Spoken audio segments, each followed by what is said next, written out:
Hey guys, welcome to my channel success sequence. दोस्तों, कल हमने बात करी थी कि मार्केट में एक बेरिश रिवर्सल पैटर्न बना है और यहाँ से मार्केट नीचे आ सकता है। लेकिन मैंने आपको बताया था कि मार्केट में अच्छी खासी तेज़ी है, तो इस मूव को कंफर्म करने से पहले थोड़ा देखना पड़ेगा।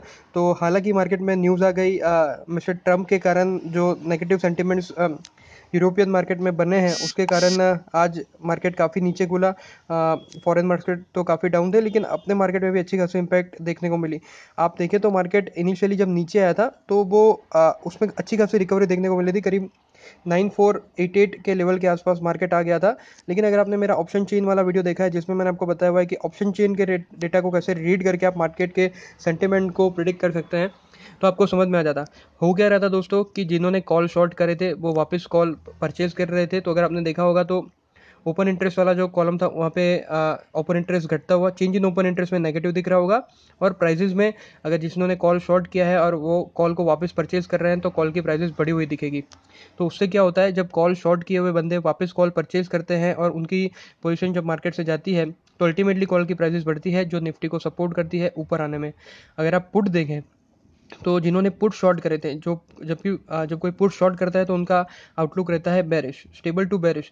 लेकिन जब पुट शॉर्ट किए हुए लोग पुट कवर करते हैं, अगर आपने आज देखा हो शुरुआत में, तो क्या हुआ था कि ओपन इंटरेस्ट जो था, चेंज इन ओपन इंटरेस्ट वो नेगेटिव दिख रहा था और प्राइजेस पुट की बढ़ रही थी, क्योंकि जब उन्होंने पुट बेचे थे तो पुट की प्राइजेस घटी होगी, और जो उन्होंने जब पुट वापस परचेज करे तो पुट की प्राइजेस बढ़ रही थी।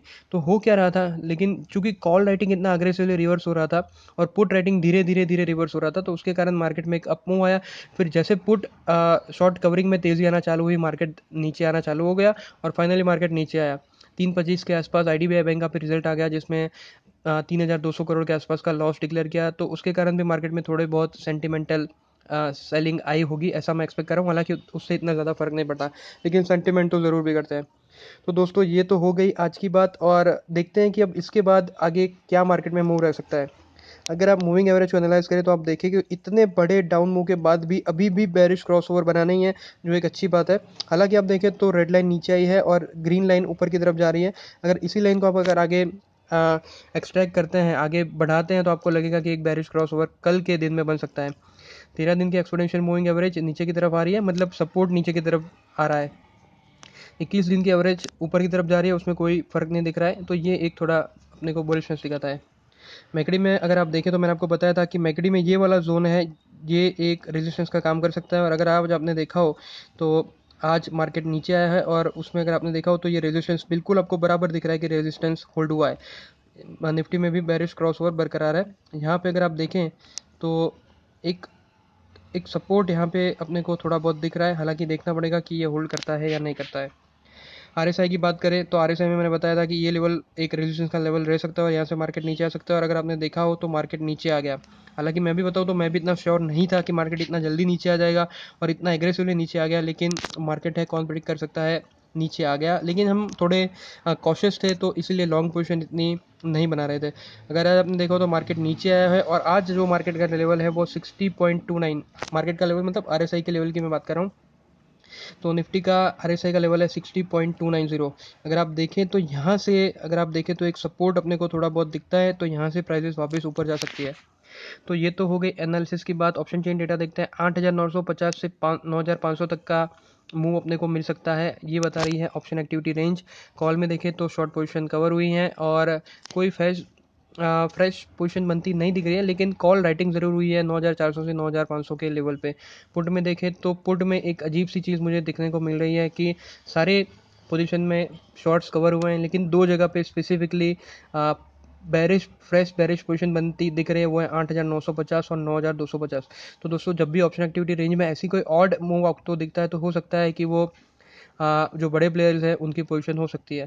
तो 8,950 पे चेंज इन ओपन इंटरेस्ट हुआ है 49% और 9,250 पे 2% ही चेंज इन ओपन इंटरेस्ट हुआ है। तो मुझे लगता है कि क्योंकि प्राइसेस ज़्यादा इंपैक्ट हुए 9,250 के लेवल में, तो 9,250 का लेवल एक वॉच आउट करना पड़ेगा। लेकिन अगर इसको ऐसे देखें कि मान लीजिए एफआईडीआई ने पोजीशन बनाई है इस लेवल पे, तो लगता है कि 9,250, तो मतलब मार्केट यहाँ से अच्छा खासा नीचे मार्केट पार्टिसिपेंट एक्सपेक्ट कर रहे हैं। मैं मेरी बात करूँ तो मेरा ये मानना है कि जब भी सेंटिमेंट्स के कारण मार्केट में गिरावट आती है तो वो उतनी प्रिवेल नहीं करती। दूसरा, इतना स्ट्रॉन्ग नीचे आने के बावजूद भी बेयरिश क्रॉसओवर बना नहीं, जो कि एक अच्छी बात है। 8 दिन के एक्सपोनेंशियल मूविंग एवरेज के करीब मार्केट ट्रेड कर रहा है, और अगर आप देखें जो मार्केट क्लोज हुआ है, यहाँ पे आप देख सकते हैं कि यहाँ के क्लोजिंग को उसने बेस माना है।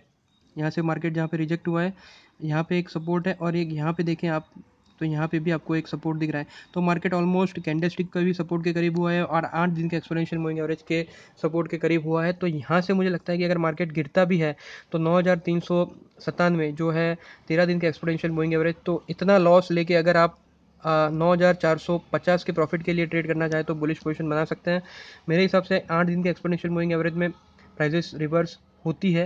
हालांकि हमको मैकडी तो नेगेटिव सजेस्ट कर रही है, लेकिन आरएसआई में एक स्ट्रॉन्ग मूव बन सकता है, क्योंकि जब भी मैंने आपको बताया था कि आरएसआई में अगर अप मूव मिलेगा अपने को कल और 61.80 अगर आरएसआई क्रॉस कर देगा तो अपने को बम्पर ओपनिंग मिल सकती है, और हो सकता है कि आप 9487 के भी लेवल देख पाएँ, और या तो उसके ऊपर के भी लेवल देख पाएँ, प्रोवाइडेड आरएसआई में अपने को एक अच्छा खासा मूव मिले। तो मैंने तो बुलिश पोजीशन बनाई हुई है, क्योंकि रिस्क बहुत कम है और रिवार्ड बहुत अच्छा है। आरएसआई भी 60.29 के लेवल पे ट्रेड कर रहा है। कल मैं देखूंगा अगर ओपनिंग में प्राइजेस थोड़ी नीचे खुलती है या बेरिश पोजीशन बनते दिखती है तो मैं 1 घंटे या 1.5 घंटे होल्ड करने के बाद अपनी पोजीशन रिवर्स कर दूंगा। ज़्यादा लॉस होने के चांसेस नहीं है, क्योंकि मार्केट में नीचे के लेवल पे अच्छा खासा सपोर्ट है। हालांकि देखना पड़ेगा कि आज के फॉरेन मार्केट का क्या मूव रहता है, और उसके बाद अगर देखें तो ज़्यादा इसमें डिटेल अपने को मिल पाएगी। तो दोस्तों, बैंक निफ्टी में आज अगर आप देखें तो एक्सपायरी का दिन था। आज फ्रेश पोजीशन बनेगी तो उसको देखेंगे और कल एनालाइज करेंगे। अगर आप मेरे व्हाट्सएप ग्रुप में जुड़े हुए हैं तो मैं उसमें आज आपको एनालाइज करके वीक के लिए क्या पोजीशन बनानी है मैं आपको सजेस्ट कर दूंगा। तो चलिए दोस्तों, आज के वीडियो में इतना ही। अगर आपको मेरा वीडियो पसंद है तो लाइक करें, सब्सक्राइब करें मेरे चैनल को, शेयर करें अपने दोस्तों के साथ, और अगर आपको कोई भी डाउट है तो कमेंट सेक्शन में आप मेंशन कर सकते हैं। Thank you.